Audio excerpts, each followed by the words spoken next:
much. Go Angola, did I feel unsafe? We were never threatened.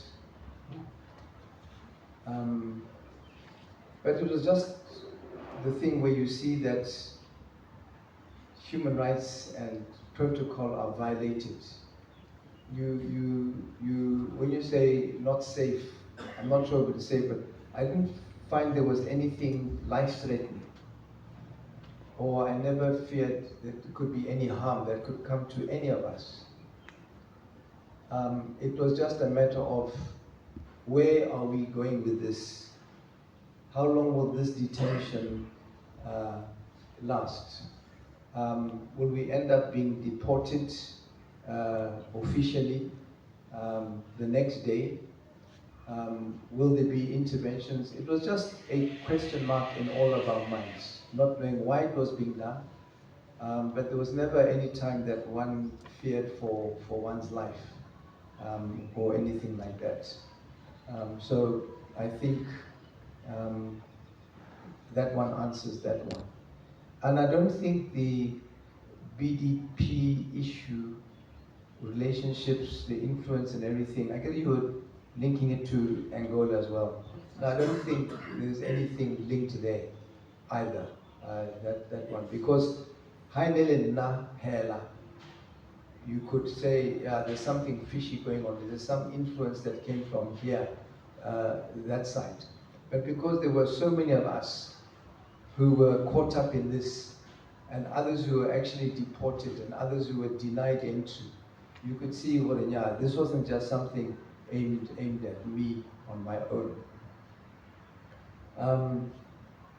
But let me just ride on what you asked about the relationship with BDP. Halekam ona, kinale mutom krach. Liskare kamuso yang kyo kimutom krach kana bamutsere. These people, I was in the BDP for 20-something years. I was the president of the BDP.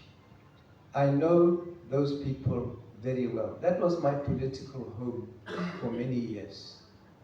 It was my father's party, it was my party. So there is that connection. But then, like with anything else, it's like a divorce.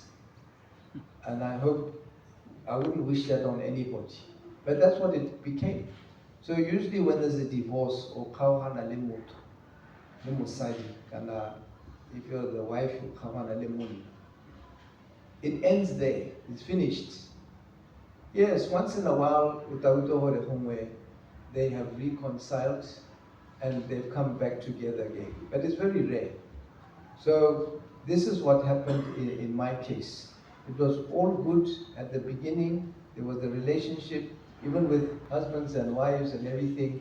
There could be any number of reasons how they get together. It could be from family relations and so on, or just genuine love for each other.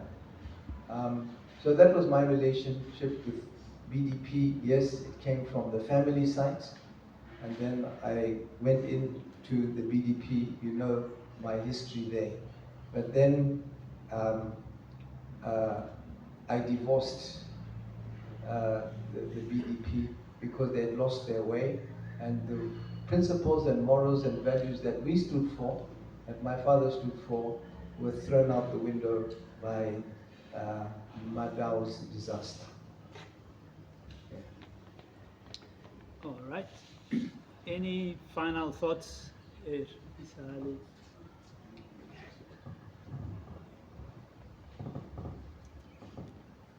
Good morning.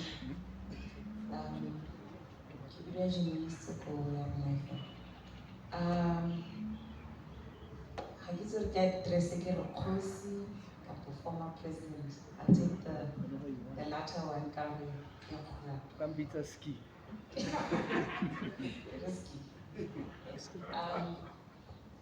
We had a talk with the Minister of International Relations yesterday after we heard about your ordeal, and he shared with us that you had followed the proper channels, that protocol, In other words, you had left the Angolan embassy, knew that you were coming ahead of time. When a former president goes to another state, isn't there preparation done in advance? If you are protocolly and given the dignity required for a head of state. And was it ever relayed to you after the detention period, or why were you delayed and an apology tendered from the Angolan embassy? And I have noticed that you have become a sort of champion of human rights, because just recently you stood up for the people of Ukraine, and I see now you've been meeting and saying for yourself, foreign, as long as people are talking about peace, you support that. Do you see yourself as a champion of human rights in the SADC region? Thank you.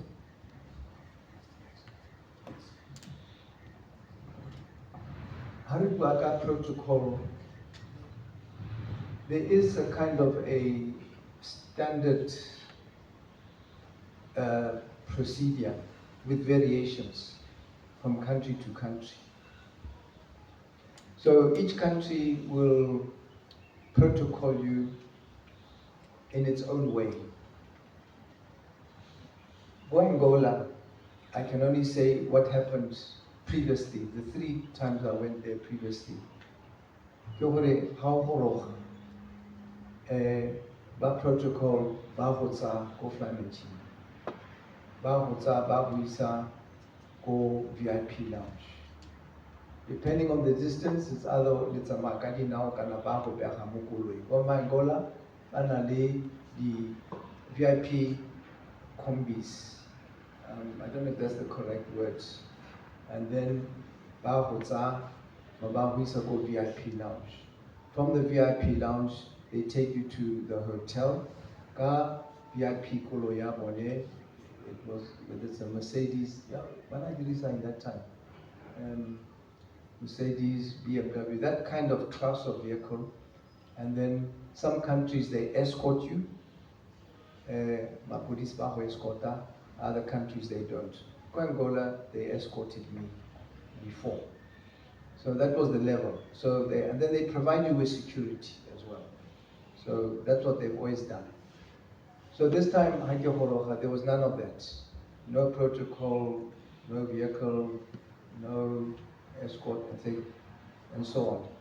After the 8-9 hours, when we were released, that's when Bobanza ka koloyele ya airport ya VIP. Boba mkhwetsa ko VIP lounge. Boba dira yaka ba tshwanetse go dira. Boba ngisa ba ntsenya mo the VIP vehicle, and they had a police escort using motorbikes taking me to the hotel. They provided the hotel accommodation. Yeah. So then when we came back, again, took us to the VIP lounge. Ubam Behamo, that VIP vehicle, Ubam Kisa Oflamechi, Bantropa Oflamechi, and so on like that. So they did that over hello.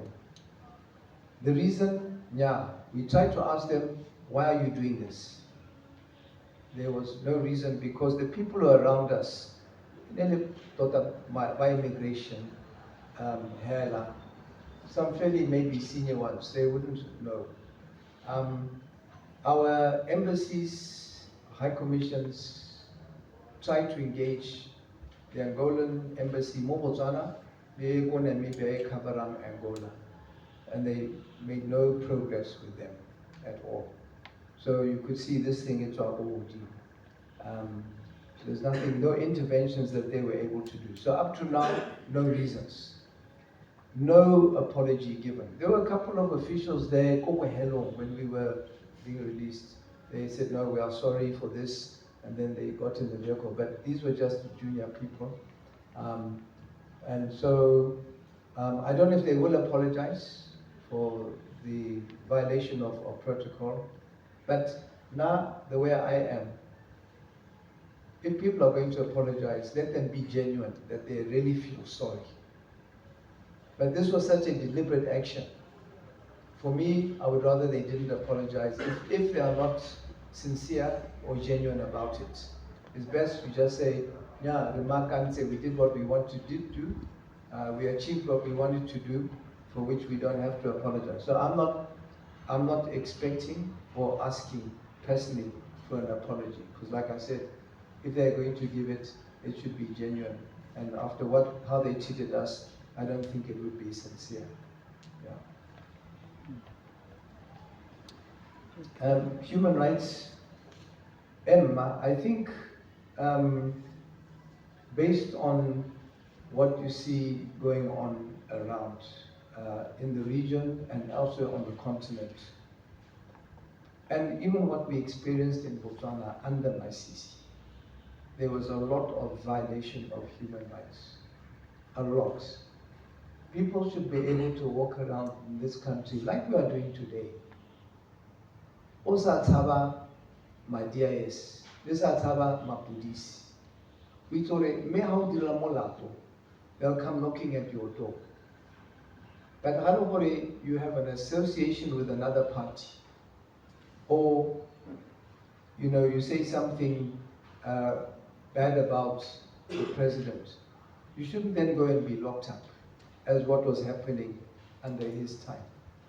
So, having experienced that for the last 5 years or more, 6.5, 7 years under Masisi, it has made it more compelling for one to say, this shouldn't happen again in our country. And it is worse in other countries. And what I have just experienced in Angola as well, it motivates one. It doesn't scare us, it motivates us more to try and be a voice with other voices to try to attend and address those kind of issues. Because you should all be able to come and go and do whatever it is you want to do in your life. That's what democracy is all about, the freedoms. They're addicted to power. They are power hungry, and they pretend they are Democrats. But for as long as, they think they are not challenged for their leadership, they will go along with trying to give the sense or pretend that they are democratic. So it's just unfortunate that we have a situation like that in many countries on our continent. And what we experience, like Angola and under Masisi, is what gives our continent such a bad name, a very bad name. Kanareyoleke President, the Chairman of the African Union. Detained. What does that say, not only about Angola, but our African Union? Will they take him to task? Or, Chairman or President or you treat people, visitors to your country like that? Will there be any, do you think there'll be any ramifications? Okay. I think if there are any final comments, reflections, we can draw to a conclusion.